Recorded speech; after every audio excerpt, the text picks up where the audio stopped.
2014 roku takich no, naprawdę potrzebnych działań, które mówiłem na pierwszych sesji. Mówiłem, no nie mówimy w ogóle o tym, żeby w tych Pniewach żłobek powstał. Absolutnie nic się w tym zakresie nie mówi, nie robi, nie podejmuje żadnych działań. Nic się nie robi w tym zakresie, żeby powstało jakieś budownictwo dla tych młodych ludzi. Co? Młodzi ludzie nie potrzebują mieszkań po prostu? No to jest po prostu dla mnie nie do przyjęcia, ponieważ nie ma w tym zakresie ukierunkowania. Natomiast chciałbym jedną rzecz, proszę Państwa, powiedzieć. Wszyscy tutaj, tak jak tutaj jesteśmy, wszyscy, burmistrzowie, radni i ja chociaż głosowałem przeciwko, jesteśmy winni straty około 1 000 000 złotych na rzecz Agencji Nieruchomości Rolnych Skarbu Państwa. Jesteśmy winni.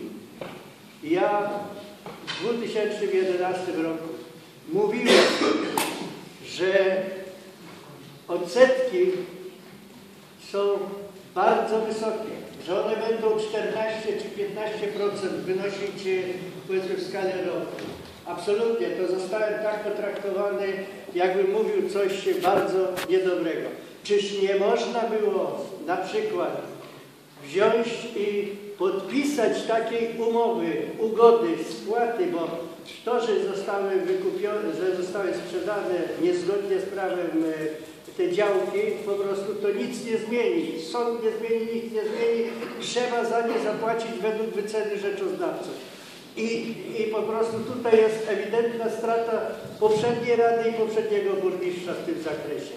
Natomiast jeżeli chodzi o odsetki, które mamy zapłacić, one są w tej chwili odsetki i jeszcze się nie skończyły. Bo jeszcze, proszę Państwa, jeszcze Wam informuję, zresztą przekażę później przewodniczącemu Komisji Rewizyjnej, powiedzmy jedno z pism, jeszcze się toczy postępowanie o zapłatę około 101 bodajże tysięcy złotych od 2011 roku i odsetki od tego są liczone. Jeszcze trzeba będzie doliczyć około 80 000 prawdopodobnie odsetek, 100 000, będzie 200 000, jeszcze dodatkowo agencji trzeba będzie zapłacić. Ale te około odsetki 850 000, prawie 900 plus koszty postępowania sądowego można było uniknąć. Można. Trzeba było w tym 2011 roku podpisać taką ugodę, jaka została podpisana ostatnio, powiedzmy, o spłacie tego kredytu, tych powiedzmy, jak naprawdę ja przejść obok tego nie mogę, powiedzmy, obojętnie i nie mogę po prostu niestety głosować za pewnymi sprawami.